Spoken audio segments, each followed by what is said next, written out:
en comunicación con el diputado por el departamento de Cochabamba del Movimiento del Socialismo, el doctor Víctor Gutiérrez.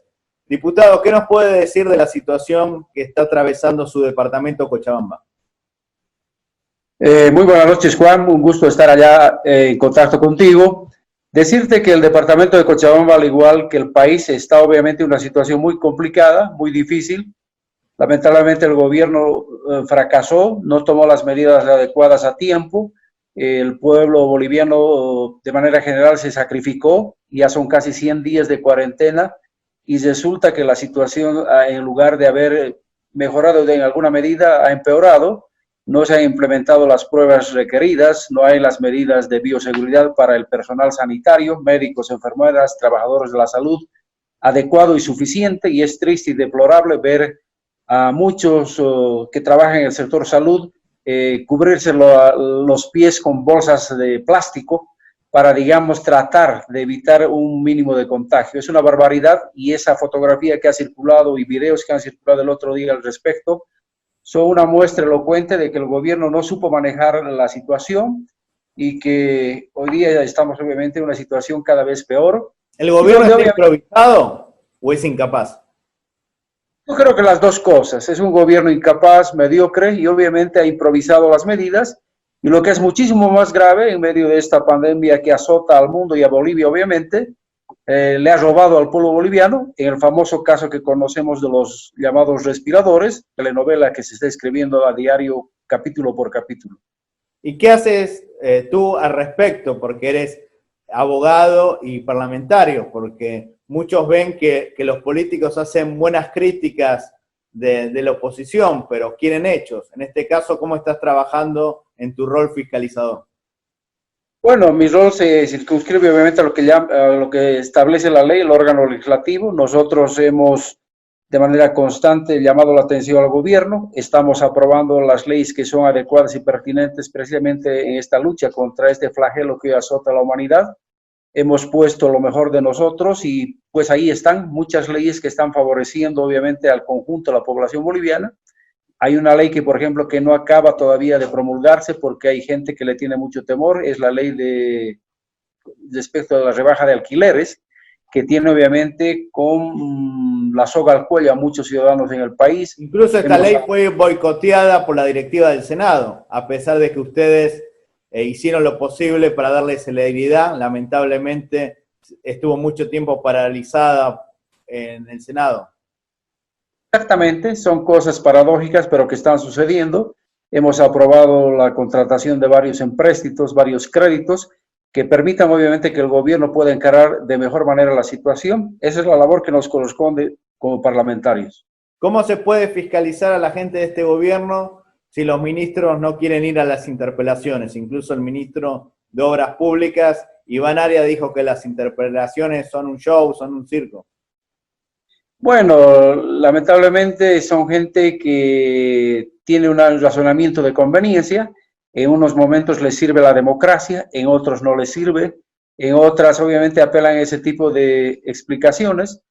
Por ejemplo, el ministro Parada el otro día no ha cumplido con los requisitos para que se apruebe un préstamo por vía el órgano legislativo y ha tratado de endilgarle obviamente a la mayoría parlamentaria la responsabilidad de no aprobarse ese crédito. Hay procedimientos que se deben de cumplir y ellos le faltaron el respeto a la Comisión de Planificación de la Cámara de Diputados, en este caso, enviaron a un viceministro, por ejemplo, sin la debida documentación y obviamente que en esas circunstancias no puede proseguir un trámite porque nosotros tenemos que cumplir con la ley. Eso es lo que sucede, es deplorable. Y yo razono de la siguiente manera, es como pedirle peras al olmo. Nosotros no podemos exigirle buenas cosas, si vale el término, a este gobierno, porque conocemos a la mayoría casi de sus integrantes, salvo una que otra excepción. Es un gobierno conformado por gente de muy poca capacidad operativa, muchos mediocres e improvisados. ¿Cómo van a hacer desde la Asamblea Legislativa, no solo para garantizar el voto de los bolivianos dentro del territorio, sino especialmente de las colonias bolivianas en el exterior? Porque recordemos que hay muchos bolivianos, millones que viven fuera de su patria y la mayoría están apoyando el proceso de cambio y votarían por el movimiento del socialismo. ¿Cómo se les puede garantizar el voto a estos ciudadanos? Con que el Tribunal Supremo Electoral haga cumplir con todo lo establecido, más allá obviamente de actitudes claramente de boicot encubierto por parte de algunos representantes, entre comillas, diplomáticos en el extranjero, de parte de este gobierno, que van a obviamente tratar de echar mano de cualquier artificio para evitar una derrota que ellos la huelen y ya la sienten en el ambiente, por eso lo tienen mucho temor. Porque parece que los cónsules y embajadores del régimen de Áñez están tratando de obstaculizar o generar lentitud para pedir los permisos respectivos en los diferentes países para celebrar las elecciones el 6 de septiembre. Precisamente, ¿no? Van a utilizar, como decía, un sinnúmero de artificios, algunos ardides jurídicos, algunas trabas, para tratar de obstaculizar, porque salvo en algunos bolsones muy concretos, muy específicos, como puede ser en Virginia, en los Estados Unidos, no ganan en ninguna otra parte, digamos, del exterior. Está claro que el proceso de cambio, más allá de los defectos, de las virtudes, trascendió y obviamente eso ha calado en mucha gente fuera de nuestro país y de ahí que recibe mucha adhesión en la Argentina, en Brasil, en España, en Chile, América Latina. Por supuesto que sí. ¿Cómo hacen desde la Asamblea para controlar el trabajo de las embajadas y de los consulados? Mira, en este caso ese trabajo es muy poco verificable, porque hay una comisión de relaciones internacionales que trata de hacer su trabajo, pero el Ejecutivo es un Ejecutivo que se mofa del ordenamiento democrático, no responde a un sinnúmero de peticiones que se le hacen, y en ese sentido obviamente hay una doble conducta, una doble moral, respecto de respetar, si vale el término, lo que es la independencia de poderes. ¿Qué opinas de las recientes declaraciones del presidente mexicano Andrés Manuel López Obrador, que dijo que Evo Morales fue el mejor presidente de los últimos tiempos de Latinoamérica y que su error fue querer continuar en el gobierno? Comparto plenamente la aseveración de Andrés Manuel López Obrador. Lo mismo opinaba Ignacio Lula, por ejemplo, y lo mismo opinaba mucha gente al interior del propio proceso de cambio, en una crítica constructiva. Y esto es algo que obviamente debe aquilatar Evo Morales y la gente que lo impulsó, si vale el término, de manera increíble para que él pueda ir a una cuarta reelección. Yo creo que ese fue un error porque está demostrado y probado que el proceso de cambio ha trascendido y que el MAS con otro candidato hubiera podido hacerse de la victoria. Ese ha sido un error y bueno, los errores en política se pagan y hoy día estamos viendo las consecuencias. En una reciente entrevista que le hice al expresidente y actual candidato Carlos Mesa, él reafirmó su amistad y admiración hacia el doctor Salvador Romero, presidente del Tribunal Supremo Electoral. Incluso hace poco, cuando asumió Jeanine Áñez, lo nombraron nuevamente en el Tribunal Supremo Electoral al vocal Romero, que terminó presidiendo el cuerpo. ¿Puede haber sospecha de malos manejos de esa persona que fue nombrada por Áñez y que tiene una amistad notoria que le hizo pública el candidato Mesa? Yo voy a pensar de buena fe, aunque la buena fe en política se llama ingenuidad.